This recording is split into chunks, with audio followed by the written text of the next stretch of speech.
বর্ষাকাল মানেই মুরগির ফার্মের রোগের আনাগোনা। আর এই রোগের আনাগোনার মধ্যে সবচেয়ে ভাইটাল রোগ হচ্ছে মুরগির কিডনি গাউট। আর এই কিডনি গাউট হলে আমরা হয়তো সবাই জানি মুরগির কিন্তু হিউজ পরিমাণে মর্টালিটি হয়। আর এই মর্টালিটি হওয়ার কারণ একটাই, যে মুরগির কিডনির সমস্যা। আর এই কিডনির সমস্যা হয় মুরগির জল না খাওয়ার কারণে। এই জলের সমস্যা আর কিছু ওয়েদারের সমস্যার জন্য। তো আজকে তোমাদের সামনে এমন একটা ওষুধ নিয়ে এসেছি, যে ওষুধটা তোমরা যদি 3 দিন খাও, এই ওষুধটা 3 দিন খাওয়ালে মুরগির কিডনি গাউটের সমস্যা একদম কমে যাবে। আর এই ওষুধটা প্রথম দিন ইউজ করার পর থেকে মোটামুটি কিডনি গাউটের যে মর্টালিটি হয় সেটা কিন্তু একদম অর্ধেক হয়ে যাবে। তো হ্যালো বন্ধুরা, তোমরা সবাই কেমন আছো? এসএন পোল্ট্রি ফার্মের নতুন ভিডিওতে তোমাদের সকলকে স্বাগত জানাই। তো আজকে মূল বিষয় হচ্ছে মুরগির কিডনি গাউট এর এই ওষুধটা সম্পর্কে। কিডনি গাউটের জন্য যে ওষুধের কথা তোমাদেরকে বলছি, সে ওষুধটা হচ্ছে এই ওষুধটার নাম হচ্ছে অ্যালোরিনল। তো এই ওষুধটা কেমনভাবে ব্যবহার করতে হবে, তো সেইটা হচ্ছে তোমাদেরকে বলবো। এই ওষুধটা কিন্তু 2 টাইমে ব্যবহার করতে হবে। 2 টাইম বলতে সকালে এবং বিকেলে। তো সকালে 4 ঘন্টার জলে এবং বিকেলে 4 ঘন্টার জলে 100 পাখির জন্য 3 গ্রাম করে, সকালের 4 ঘন্টার জলে। বিকালের জলেও সেম ডোজ, 4 ঘন্টার জলে 100 পাখির জন্য 3 গ্রাম করে দিতে হবে। তো এই ওষুধটা শেষ হয়ে যাওয়ার পরে আমাদের ডিঙ্কারের জলটা কিন্তু, যদি জল থাকে বা না থাকে, নতুন জল কিন্তু ফেলে দিতে হবে, দিয়ে নতুন করে ট্যাঙ্কির জল চালাতে হবে। এবং এই জল চালানোর পরে আর একটা ওষুধ আমাদের কিন্তু ব্যবহার করতে হবে। সেই ওষুধটার নাম হচ্ছে নেফ্রোকেয়ার।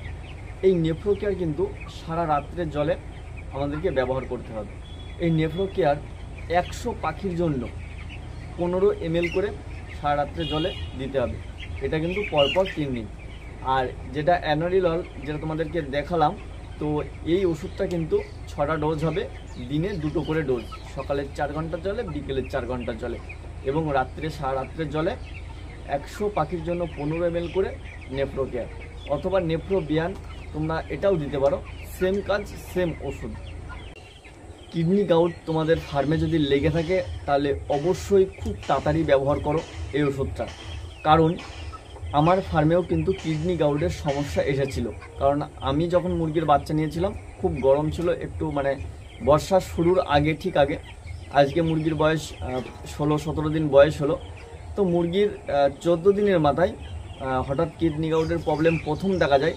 তো 1 থেকে 14 দিন বয়স পর্যন্ত মুরগির মর্টালিটি ছিল মাত্র 25টা, এবং এই 14 থেকে 16 দিন, এই 2 দিনে মুরগির মর্টালিটি হয়েছিল কিন্তু এই 2 দিনেই 35টা মর্টালিটি হয়ে গেছে। তো এই 35টা মর্টালিটি হয়ে যাওয়ার দিনকেই আমি এই ওষুধটা কোম্পানি থেকে নিয়ে আসি, এবং রাত্রে থেকেই ওষুধটা দেওয়া শুরু করি। রাত্রে নেফ্রোকেয়ার চালিয়েছিলাম, এবং তারপরের দিন সকালে এই ওষুধটাই দিয়েছিলাম। তো তারপরের দিন থেকে 3700 পাখিতে 8টা মর্টালিটি হয়েছিল। অলরেডি আজকে মর্টালিটি হয়েছে 4টে। তো অলরেডি কিডনি গাউট কমে গিয়েছে। আর মুরগির আজকে 18 দিন বয়স হয়েছে, 18 কি 17 এরকম দিন বয়স হয়েছে। তো এখনও কিন্তু কিডনি গাউটের প্রবণতা থাকবে মোটামুটি। ফার্স্ট ভ্যাকসিন দেওয়ার পরে একটা ইকোলাইয়ের সম্ভাবনা থাকে, সেটা কেটে গেলে আমরা অলরেডি সেকেন্ড ভ্যাকসিন দিই। আর সেকেন্ড ভ্যাকসিন কিন্তু দেওয়া হয়ে গেলেই মুরগির কিডনি গাউটটা চালু হয়ে যায়, এবং এই কিডনি গাউটটা থাকবে একদম থার্ড ভ্যাকসিন দেওয়ার পরেও মোটামুটি 20 থেকে 25 দিন।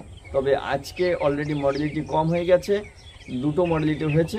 তো এরকমভাবে মর্টালিটি আস্তে আস্তে কমে যাবে। যদি তোমাদের ফার্মে কিডনি গাউট লেগে থাকে, এই 2টো ওষুধ ব্যবহার করো। আর যদি নাও লেগে থাকে, তবে অবশ্যই সেকেন্ড ভ্যাকসিন দেওয়ার পরে ব্যবহার করো, যাতে কিডনি গাউট যদি আসার চান্সও থাকে, তো সেটা আসবে না। তো বন্ধুরা, আজকের ভিডিওটা কিন্তু এখানেই শেষ করছি। দেখা হবে আবার একটা নতুন ভিডিওতে। আর এই ভিডিওটা তোমাদের যদি ভালো লাগে, অবশ্যই লাইক ও শেয়ার করো। তোমাদের মূল্যবান মতামত কমেন্ট করেও জানাও। মুরগি সম্পর্কে যে কোনো সমস্যার জন্য তোমরা এই চ্যানেলের যে কোনো ভিডিওতে কমেন্টও করতে পারো। সবাই ভালো থাকবে, সুস্থ থাকবে। ধন্যবাদ।